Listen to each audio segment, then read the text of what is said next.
is that all of us, sometimes consciously and sometimes unconsciously, are dedicating ourselves to a cause. And I think that cause could be termed the conscious evolution of humanity.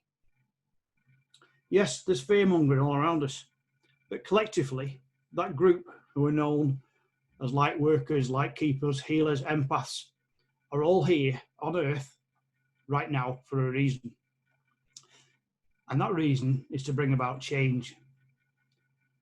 I have always maintained that the revolution will happen from within us. And I think that revolution is starting to take place. A new age is dawning, and it's been slowly creeping in over the last few years. 2012 was a turning point, with a few changes building up a few years before. And that momentum's been building up since that turning point of 2012 until we hit this point. So it's my feeling that Mother Earth and humanity now, we've been balancing on a knife edge, and we're just about at the tipping point. So it may well be up to us to decide which way we'll fall. I want to share part of a story with you. I did say to Debs I'll be reading a story. I don't think whether she believed me or not. I'm not sure. But this story may well help explain what is going on. But as some of you will know, the ones who already know me, I'll often like to share a couple of relevant quotes. The first quote is from Anthony de Mello, and it is this: "The shortest distance between a human being and the truth is a story." This is why I'm going to tell you a story. And then a quote from Michael Bernard Beckwith that is appropriate right now. And his quote is, "Vision without action is fantasy, and action without vision is chaos." So if you'll have a little patience, I want to share a few pages from a book by Jack Canfield. Now, some of you will know Jack for his Chicken Soup for the Soul series. And I read this book many years ago, and it keeps resonating with me. The book is called The Golden Motorcycle Gang. I hope you can see that. Can you all see that all right? In the camera? Yeah. And it tells the story of Jack's life and how he remembered being part of a cosmic gang who reincarnated on Earth to help bring it back into balance. Throughout his life, he went on to meet and remember his fellow gang members, and also members of an earlier gang who rode cosmic silver motorcycles. Much later in his life, he was made aware of many more souls reincarnating on Earth who were the diamond motorcycle gangs. Now, Jack Canfield, along with many other people who you may well have heard of, such as Barbara Marx Hubbard, Michael Bernard Beckwith, Nick Ortner, Marianne Williamson, Sonia Choquette, they all started movements and organisations to enable us to remember who we were, or who we are, and why we came to this planet.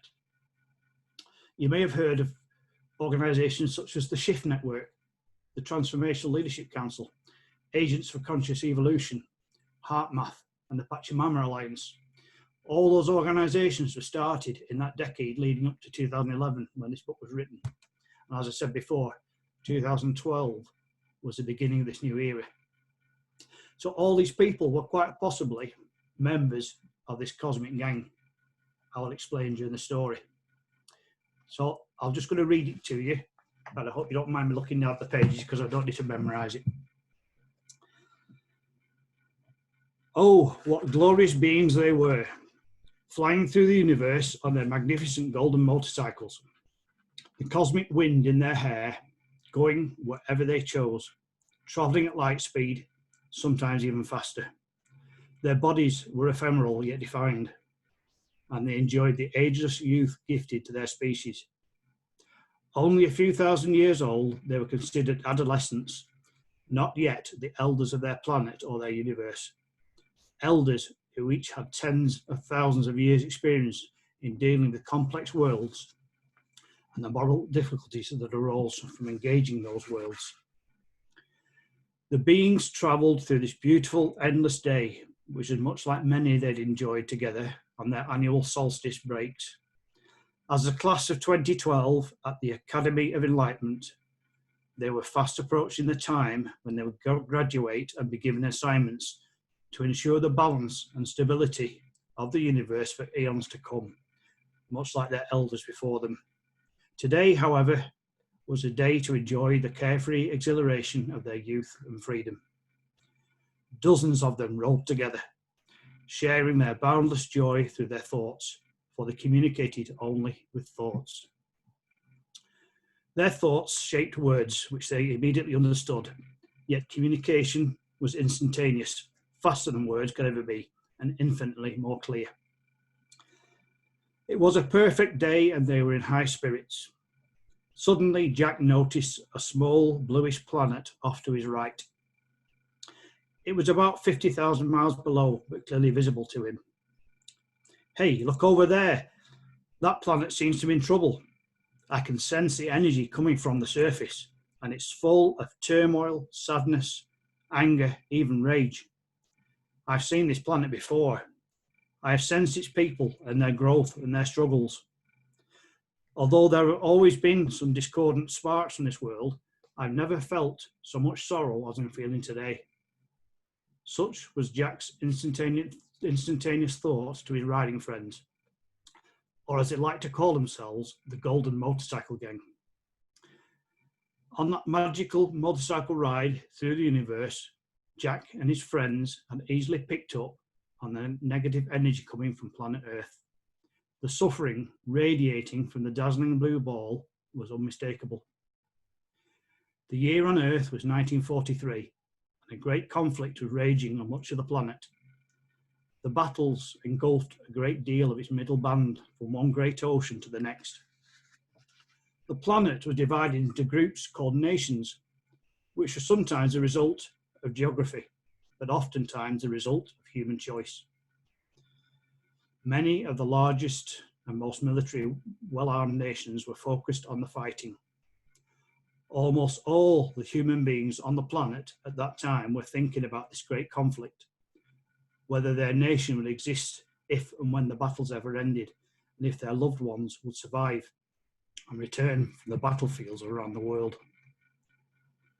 Jack looked around and realized that for perhaps the only time in his existence, he had no explanation for the energy being emitted by this planet.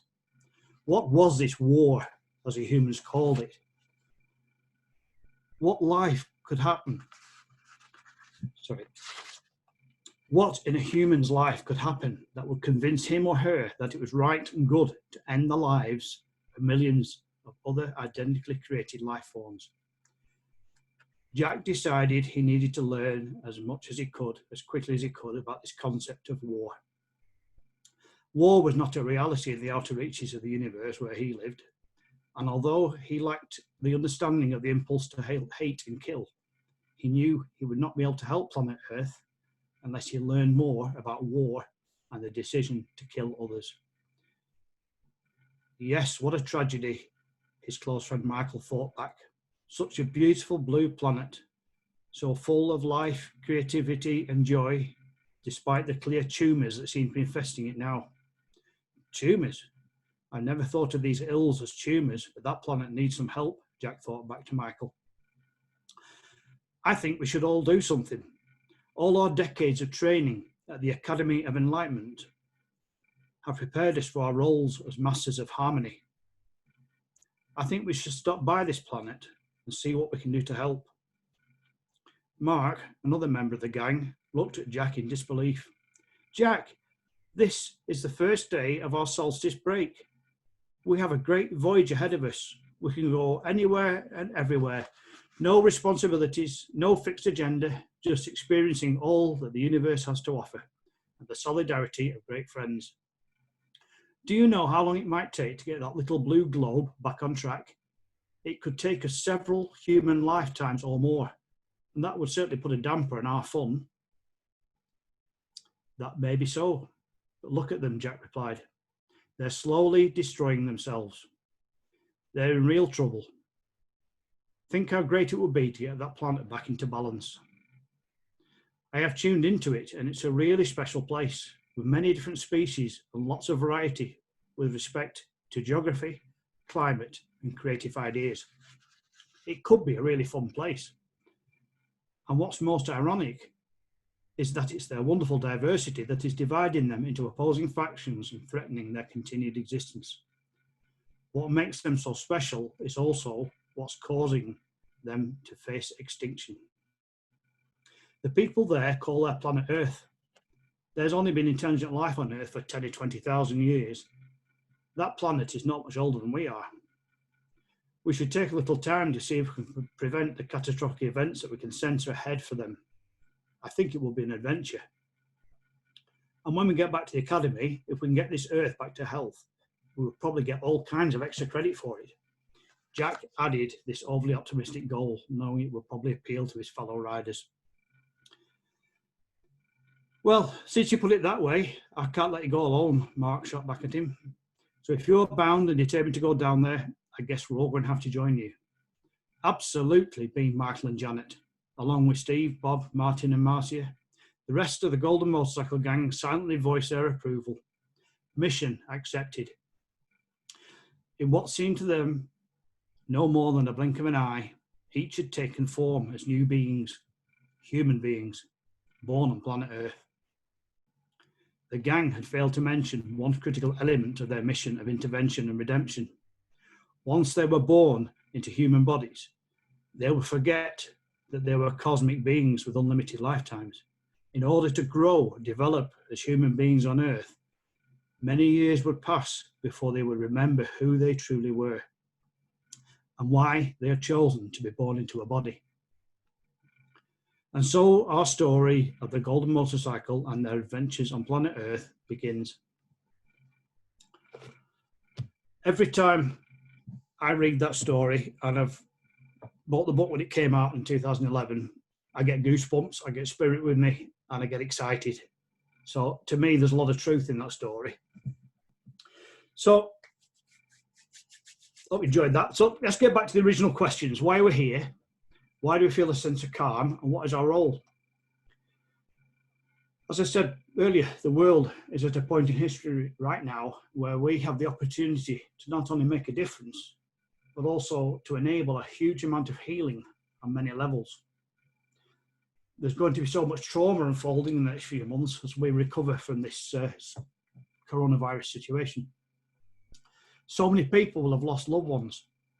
So many will be experiencing grief, both personal and collective grief. And of course, the expectant grief that I've talked about before. So many will need healers, guidance and wisdom to help them move forward. I think that is why we're here right now. Not only to help heal the trauma that's occurred in the last few months, but to set in motion a new way of living. A way of life that is akin to all our hopes and dreams. Maybe, though, it's just a new take on an old way of life, such as we had in the ancient civilizations of Atlantis and Lemuria. How do we want our world to be? What do we want to co-create? We now have the opportunity to create a world where nature is our ally and the universe is our guide. All of humanity working together in synergy. Our role as light workers is to enable this to happen, to enable those who need it to be healed and to enable the planet to be healed. Perhaps, as the story suggests, that is the mission we came here with, to assist humanity to get back on track. Now, again, this CV situation raises the question about conspiracy theories. We've all had them. Is it man-made? All this sort of stuff. So this is what I think. We can listen to this and we can even spend time investigating these theories. What we cannot do is to buy into the fear and the paranoia that these dark forces, if they exist, are trying to spread. There has to be some darkness in order for us to acknowledge the light. In fact, the stronger the light, the darker the shade. So whatever you believe, the point is this. If there are dark forces at work, then the only way to defeat them is with love, light, and positivity. We can all bring the light in and ignite the flames of peace and love. There is always an opposite, up and down, left and right, etc. So there's always a balance to be found. But in this case, we have to make sure the scales are tipped in favour of the light. The more energy we give to something, the more it grows. Just as what you focus on is it's what you bring towards you. In fact, in the Old Testament, the book of Job, verse 325, is probably one of the first mentions of the law of attraction. And the quote is, "For the thing which I greatly feared is come upon me." Now, there's several versions of that, but basically what you give your mind and your energy to is what you get back. So I think the only way forward to turn the planet around, to turn the tide, is to fight the situation with love and light. Perhaps instead of light workers, we should call ourselves light warriors as we fight for the light. If we listen to the words of John Lennon's Imagine or Bette Midler's From a Distance, we can learn lessons from the past and bring about some much needed balance. I'd just like to add that to do this, we ourselves need to be in good shape, physically, mentally, and spiritually. We have a job to do, and our physical bodies need to be in good order, and our outlook needs to be right. Again, another song comes to mind, M People's Search for the Hero Inside Yourself. Check out the lyrics, you'll see what I mean. So to conclude, I feel that we're all part of these gangs. Some of the older folk like me with a few more silver hairs will be from the golden motorcycle gang, but many of you will be the diamond motorcycle gangs. We've been coming to Earth on a mission, riding down in waves and taking our places in human form, ready to wake up when the time is right. That time is now. The awakening is happening right in front of our eyes. It's up to us to do what we feel is right in going forward now. As they say, knowledge is learnt, wisdom is remembered. Well, thank you for listening. It just remains for me to say, ride safe, gang. It's a pleasure to ride by your side. Thank you. Thank you. Thank you. Thank you. Thank you. Thank you.